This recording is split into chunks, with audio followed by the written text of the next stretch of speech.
Thank you, Mr. Chairman, and it's good to have my colleagues from the House and close friends, especially representing Providence and beyond, the state of Rhode Island. I'm here in support of our bill.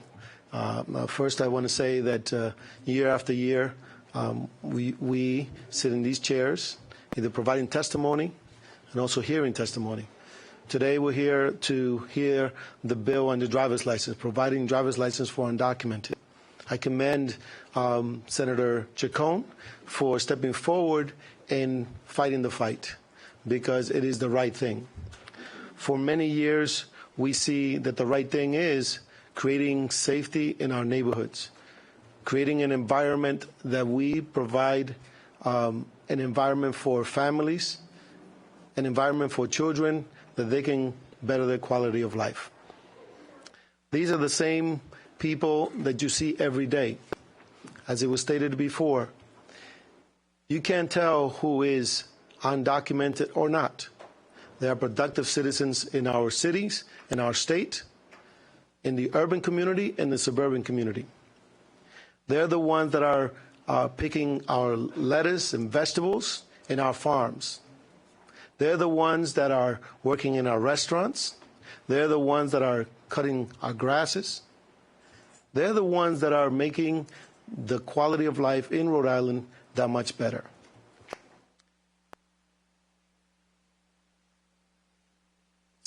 You will hear from some people that would say that this is a simple matter, that people have broken the law and therefore they should not have any rights here in the United States. The fact of the matter is that this debate for immigration has been taking place from the beginning since Rhode Island was founded. Just yesterday, we were celebrating May 4th in 1776, where Rhode Island broke away from the tyrant and became independent.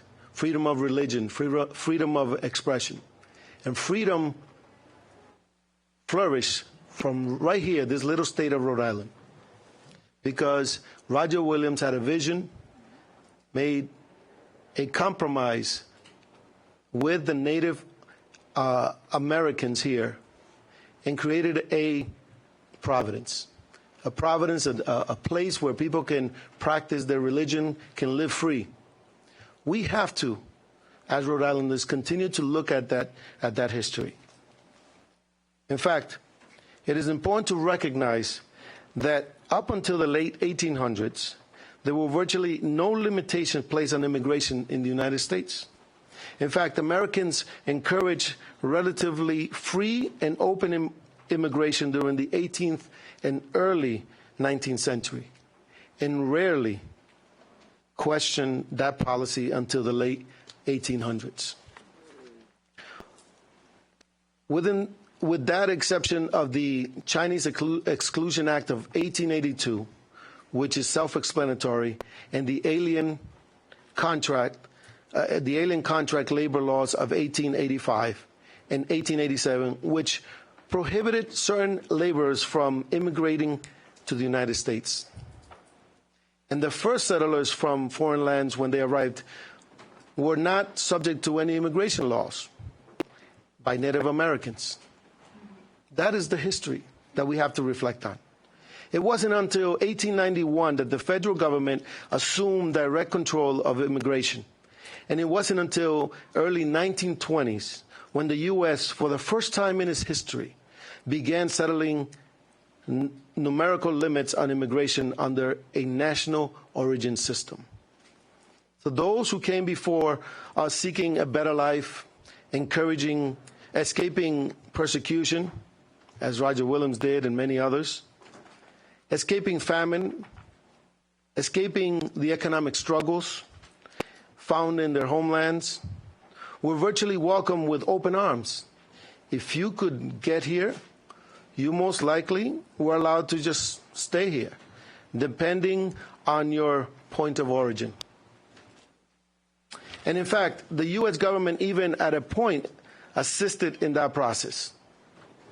So you see, that is the background that Rhode Island has had, the foundation. I myself, an immigrant from the Dominican Republic, cannot forget that many sacrificed, whether the first settlers, the people that fought in the Revolutionary War, in the World War I, World War II, Vietnam, and currently in all these military actions in foreign countries. The fact is that people are here seeking a better life because situations back in their own country. They've been here for more than a decade. In fact, just last week, I was in Washington, D.C., and in a briefing from Congress members and also the White House administration. Comprehensive immigration is not going anywhere. Anywhere. Congress is not taking any action. Presidential election taking place. Who knows when this is going to take place 2 or 3 years from now. So we come before you year after year. These young people and older people that you're going to hear from, and these little young people here are here for their grandma, for their grandpa, for their brothers and sisters. Think about the quality of life here. As you're listening to the testimony from us, think about how you're impacting the lives. I'll tell you what, we hear bills after bills, year after year, and we have made progress in Rhode Island. We have a governor that is ready to sign a bill. Gina Raimondo signed a letter. Senator Chacon has the letter updated now. The testimony that was provided in the House hearing, they're all here from all the general officers. It is the time, this is the time to pass and be the number 13 state to pass a driver's permit, whatever you want to call it, driver's license, permit, because people want to be part of society. Governor is ready to sign the bill. It's up to you. Senator Chacon indicated earlier, businesses should take a stand and be behind these human beings and the immigrants, undocumented, closed for a day. I remember several years back where we held a rally from Providence where a lot of the businesses in Rhode Island closed in support of the immigrant population. I think we should do that as Rhode Islanders to send a clear message, more clear, if you need it more clear for this committee and the General Assembly to pass a legislation that is impacting so many people. We should have a day that all Rhode Islanders should come together and support undocumented driver's license in the state of Rhode Island and see the impact that it has on the quality of life in our community. So, as a conclusion, I ask this committee, many of you, to reflect back on your own conscience. I haven't seen a hearing where we come out year after year, providing information, asking the same things, understanding immigration laws. We tell you that comprehensive immigration is not going to happen. We tell you that immigration is dealt at the federal level. But we can't leave it to the federal government to take care of this issue. We want safe roads. We want to continue to grow our economy. And you have in your hand that vote. I ask for the committee vote. Mr. Chairman, members of the committee, I ask for your vote. I want every committee, every person that comes here, ask for your vote directly. Look into each other's eyes and say, do you support the immigrant community here? Do you support driver's license for undocumented? And if you do have questions, let's get them answered. But let's have a vote in committee. We deserve a vote. It is time. Thank you very much. Any questions for Senator Pachado? Senator Metz and Senator Nasser-Bush. Yes, certainly. Senator Pachado and I have been up here a long time, and I just want to commend you because I know how frustrating it's been year after year for those of us that have supported this legislation, that you've hung in there and that you keep fighting for the people. And so I want to commend you on that. And for me, as I watched the debates over the years on both sides, and it's an investment in human capital. That's really what it's about, spiritually and economically. I don't know how people can separate the two. It's an investment in human capital, spiritually and economically. And, you know, we like to throw out all these things that they raised us with. And Representative Williams was talking about it earlier, some of the sayings that we say. Hope. We always talk about the motto, the state motto of hope. And you have to wonder, hope for who? And, you know, when they put up the Statue of Liberty, send us your huddled masses.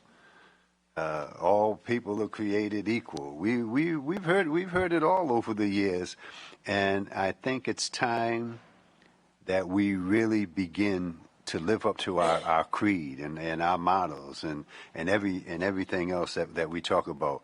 But I want to encourage you, and I thank Senator Jacome.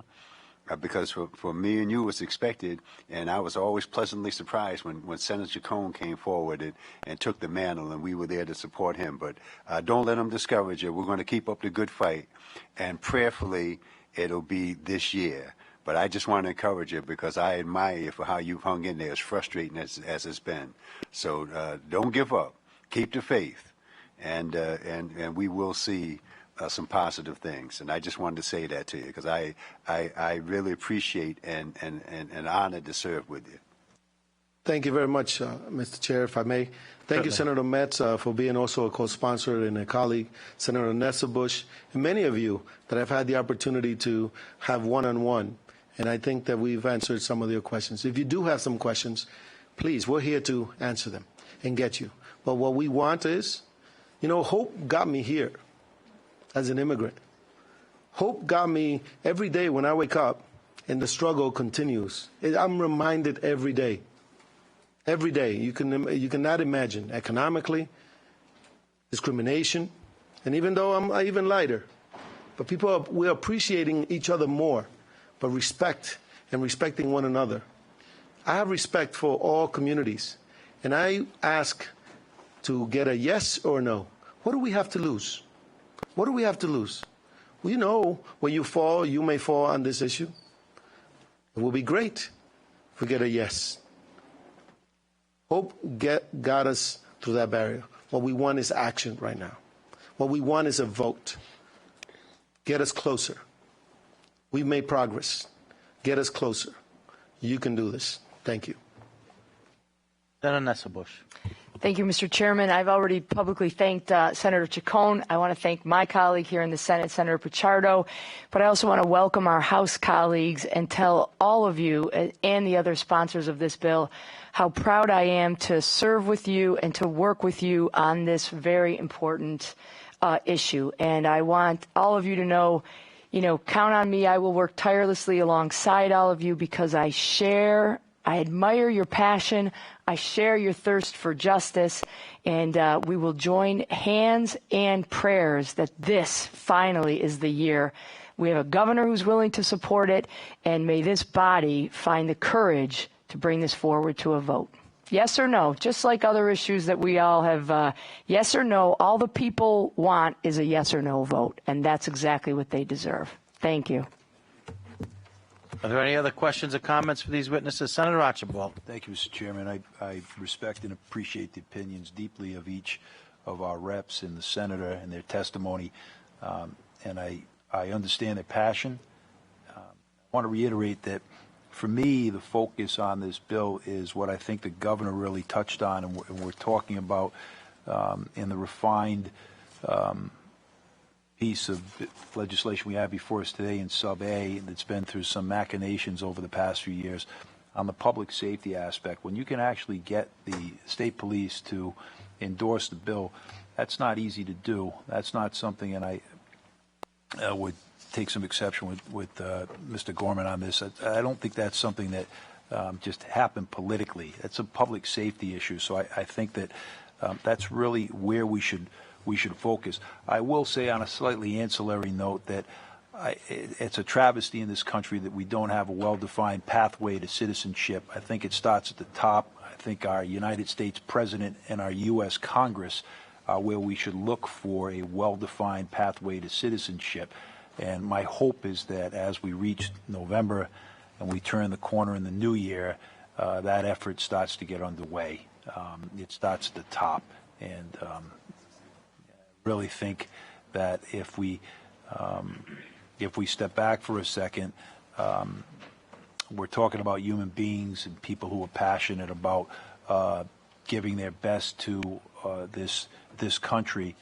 But I think that when it comes to the legislation presently before us, what really bores down my focus is the public safety aspect of the bill.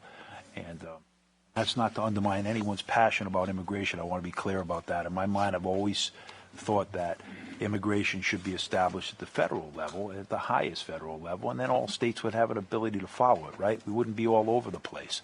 And it's a shame, a travesty that we don't have that today.